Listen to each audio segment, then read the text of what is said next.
Hello, I'm your host Abubakar Sadiq.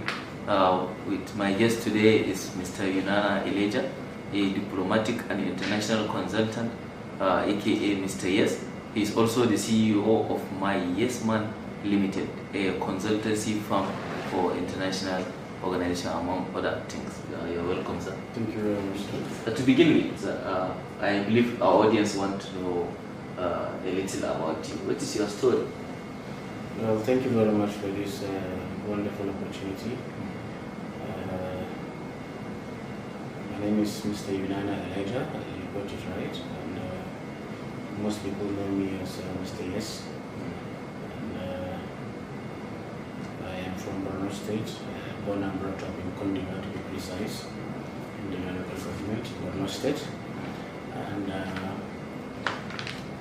was brought up here Maiduguri before being from Abuja, and then from there I started my own firm, the business idea flowing to me, and then I started consulting for some few embassies and ambassadors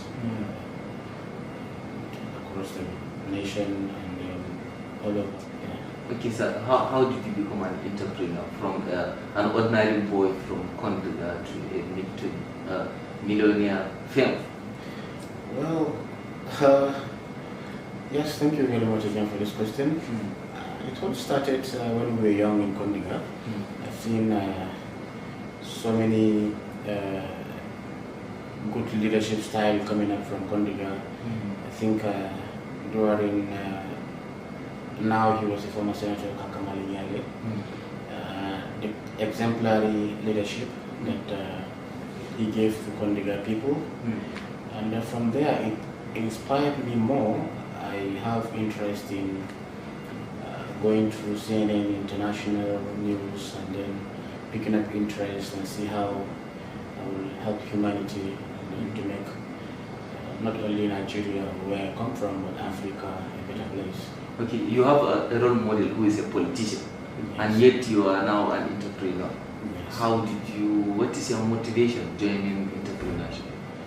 And my motivation goes because I don't want to rely solely on some people or the media call it white collar job. I think I just create this idea of thinking outside the box.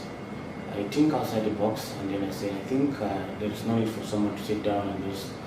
I think that only government can do almost everything. You need to try to create your own empire and your own kingdom. So I just venture into entrepreneurship, and then I don't want to do the same thing what everybody is doing. I said I wanted to be different and unique and see how I can be better.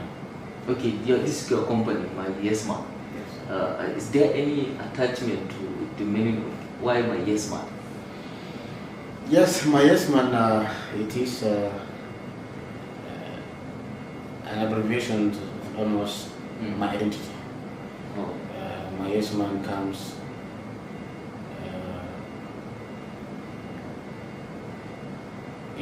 people do call me Mr. Yes, and the Yes Man come from Yunana, that's the Y, and then he comes from Elaga School, then medically Adamawa, Nigeria. That is where my Yes Man come. Okay, well, this your company, Yes. MYYESMAN Limited. What are the services you provide to these embassies? It is said that you have traveled to several countries and meet several ambassadors, and you have consulted for many countries. What does it really do? Well, MYYESMAN, yes, I consult for embassies and ambassadors.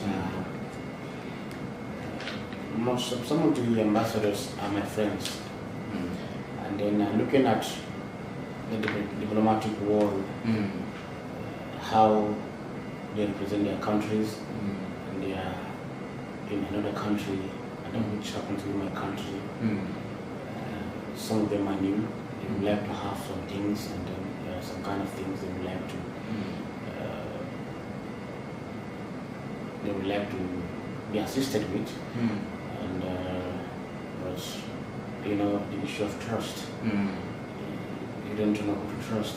So I build that trust in between myself and them, and they now trust me. So on a normal course, any embassy who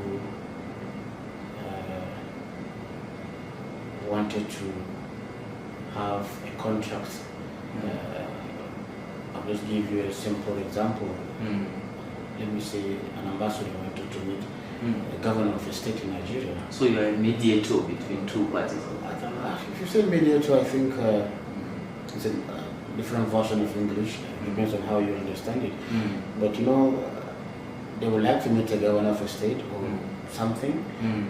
Ordinarily there is something called not verbal in the diplomatic kingdom.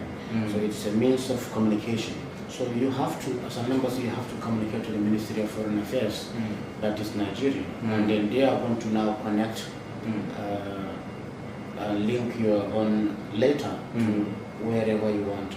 But there is a process. But in that process, I can help, and then they will now ask me to please, can you do this A and B and C for us? And I will now work it out and make it so simple. The bridge is very long. My duty is to make the bridge shorter. To be precise, yes. Okay, some allege that you are an agent of some foreign countries. How will you respond to that? Well, thank you very much that you use the word allege. That means it's not fact. Yes. So, an agent, how? Is it kind of, I don't understand the word agent, like, is it, can you elaborate? As in, like, you are working for the self-interest of other countries, like a secret agent or something like this, I'm not sure. No, I don't think that's true, because, that's not even possible, because Nigeria as a country is a very wonderful country. We have very good security structures. And, I can't be passing through the airports and then, my data is there, the immigration has my data, and then anywhere I travel, now we're into e-passport. So if I'm an agent, there will be some kind of evidence or proof which I would have been questioned here and there, but I've never been questioned by any security agency in Nigeria. I think I'll just transact a very small business in my company and any other foreign countries. I need an agent to be precise and to clear there. You have been engaged in several election consultancy and campaign to several candidates in Africa. Have you done any in Nigeria? I would say yes, but I will not go in detail into that. I have consulted for some candidates in Nigeria, but mostly I think I did for the African countries. Yes, I have many presidential candidates who wanted to contest for election. They will engage me. I will consult for them. I will make it easier for them. Some have not won elections. Others won election.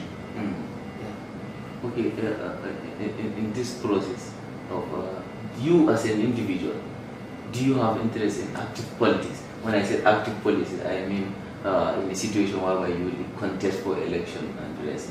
Do you have interest? Yes, I will say that I have interest because remember earlier when I said I have a mentor who is almost like a father to me, Senator Kakamari Miali. He's a former senator of Borno Central, which you know him. I do venerate him so much. I venerate him. I respect him a lot. I've seen the kind of services he has rendered when he was a chairman, and a two-time commissioner, and senator, and then he has served not only his locality, not even the state, but even the region, Northeast, has even served in the national capacity. I think I've seen the good works he has done. He has touched humanity.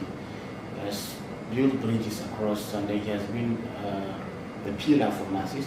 I wanted to go to politics, yes, because I would like to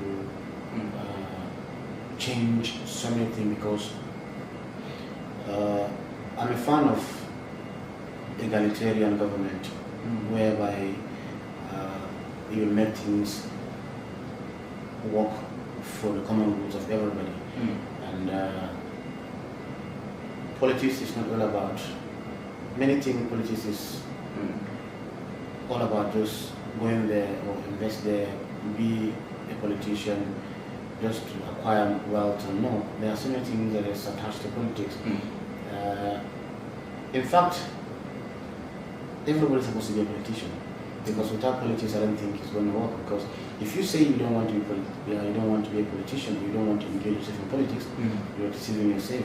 Why? Because if you didn't participate in politics, I didn't participate in politics, someone didn't participate in politics, that is where we got the wrong leadership. But if you engage in politics, I engage in politics, we go out and vote, we can get the best. And then when things go wrong, you can now come out and you will say, no, this is not what we ask so person or party A or party B. I think what we need is not what they are doing.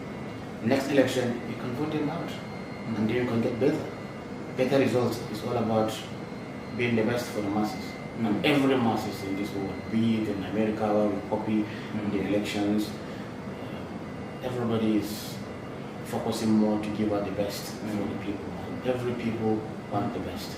You have visited several countries. You have met several ambassadors and many international leaders.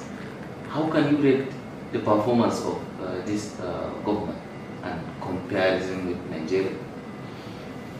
I have traveled across the globe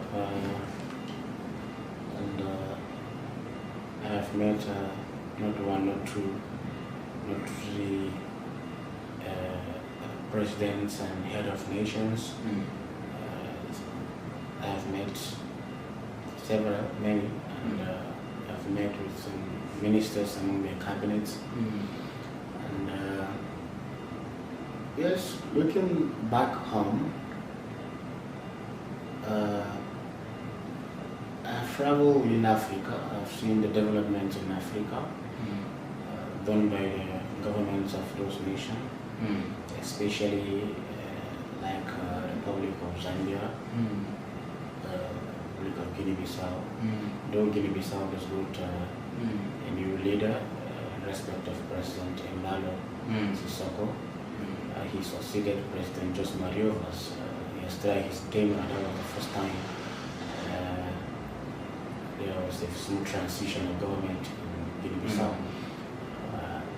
Back to Zambia, I think President Edgar Chagwa he has really tried his best, and he has good ministers who are backing him up, giving him good advice, and he wants the best for his country. And I happen to be a friend to the government. And back home in Nigeria, President Buhari is trying his best. So far, so good, I would say. And you know, almost all the African countries we are copying the democracy because it's a borrowed tradition.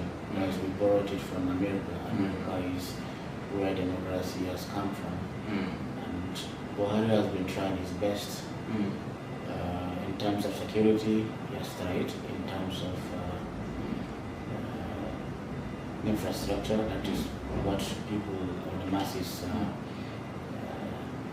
are closer to. He has tried his best because he has not stopped any contract of the previous government.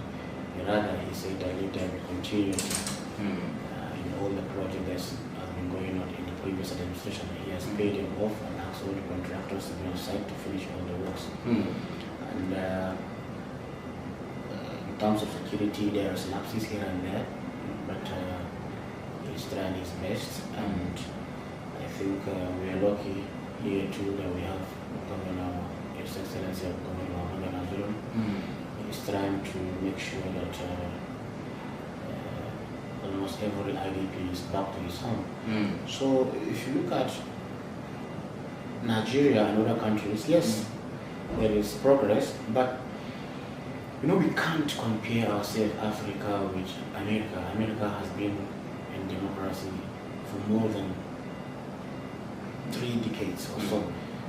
Several years they've been practicing democracy. And you know, Nigeria and some African countries, I don't think there's any, I don't know, but I stand to be corrected, if there's any other African country who is practicing, who has been practicing democracy for up to 50 years or so, I don't think. So, yeah, I would say that back home here, we are trying, and then other countries too, they are trying, we are visited and we have consulted for them. Okay, looking at Nigerian situation today and other African countries, are you suggesting that the backwardness and underdevelopment in these countries is somehow related to our young democracy or lack of because our democracy is not mature? Is it what you're saying? I will concur with you in this aspect because democracy is not something that you will rush. Yes, we are very young, and you know every child.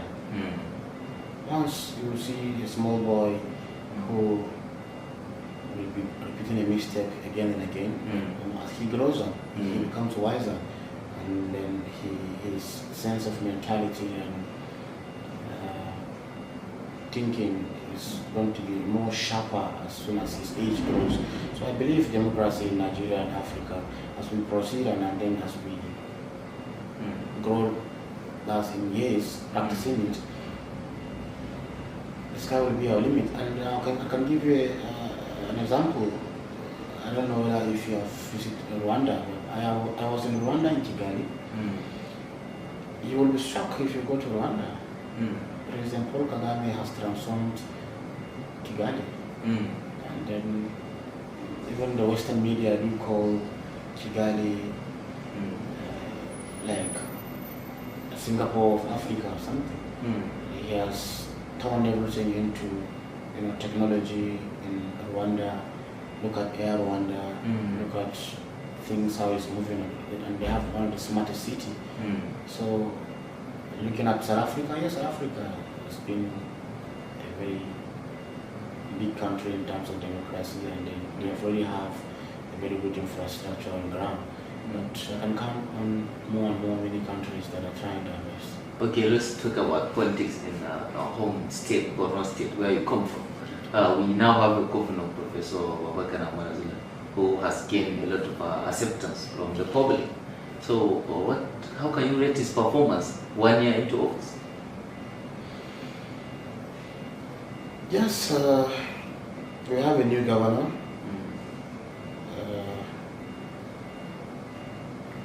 But I don't think we have a new government. We have a new governor, but we don't have a new government.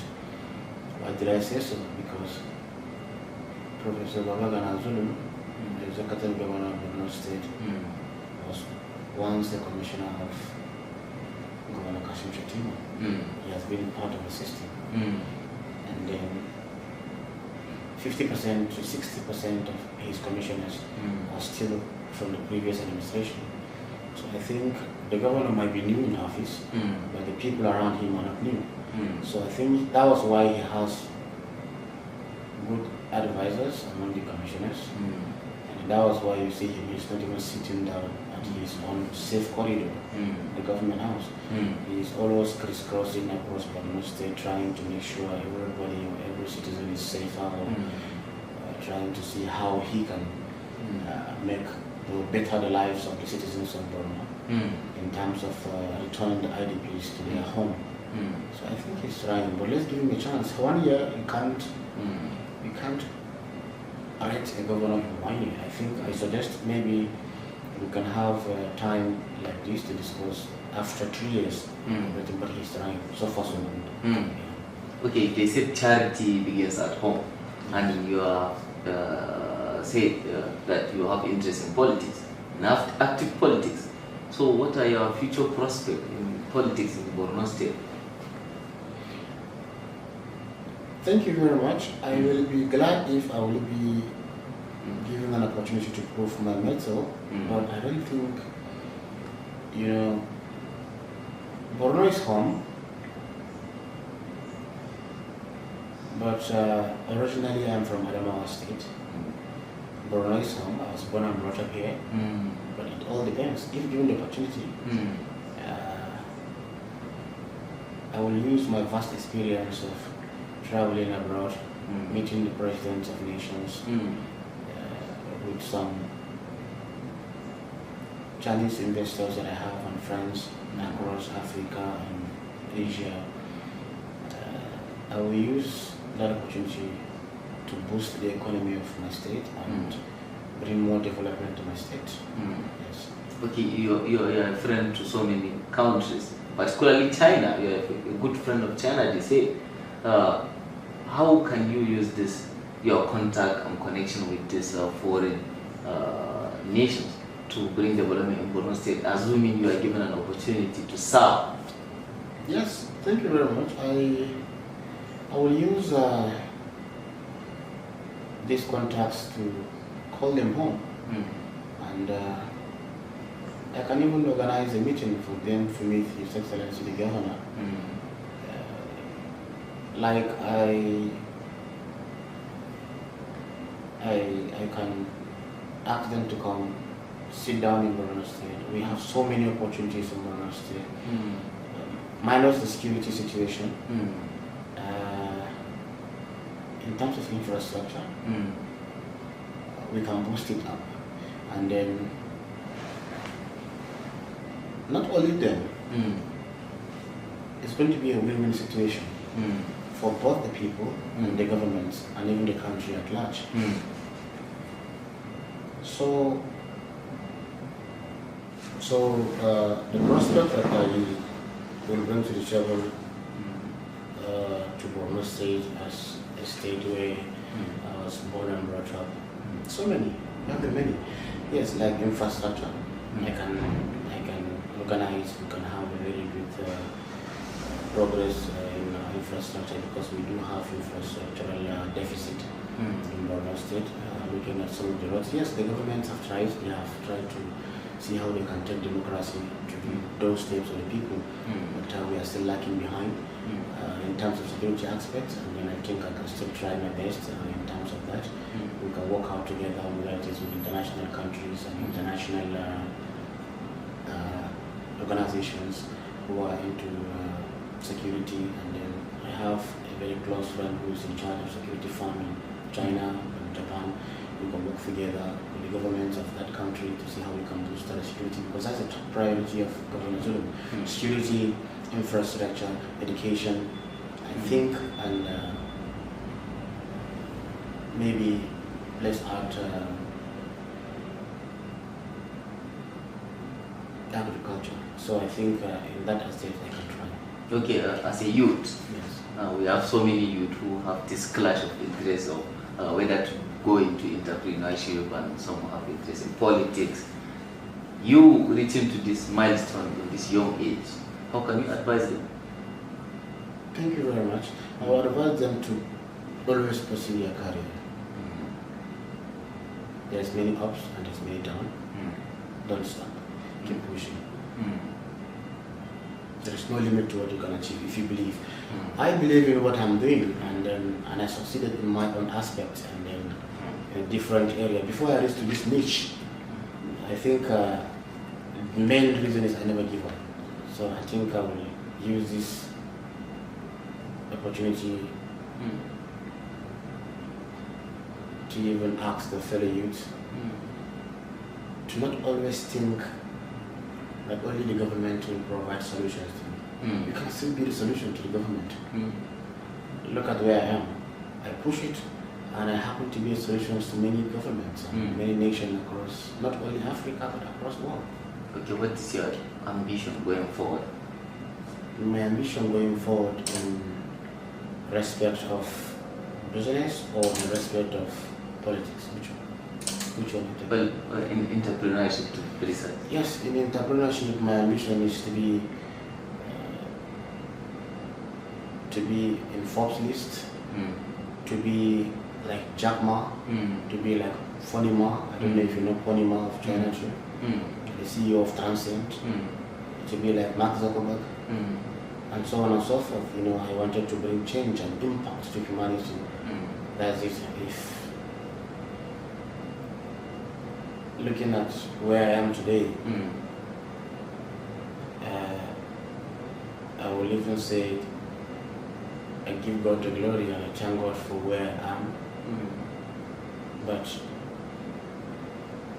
because when I look back again, I still have many people who are still trying to get what they eat, or they still wanted to pursue their career or their dreams. So I can't relent. I would like to stand again to support such people. So that's what keeps me moving forward. Okay, finally, on the issue of your company, MYYESMAN, where was your breakthrough?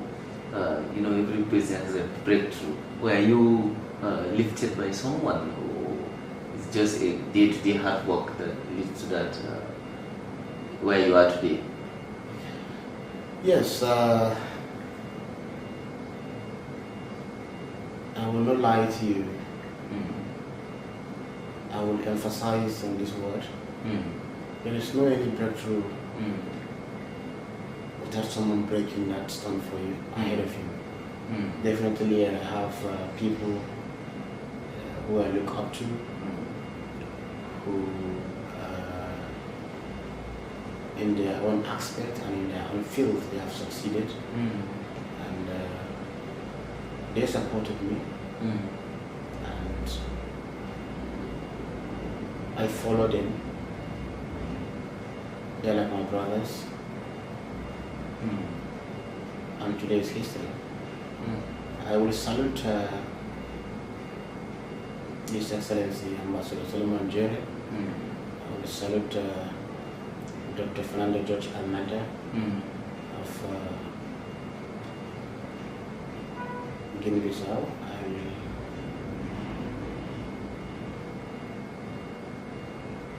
I will still mention and thank Honorable Charles Banda, and I will still give credit and thank Mr. Mayo of St. James Toba. He is the CEO of St. James Group of Company, and I will still give credit to still James Gagawari, former Secretary of National.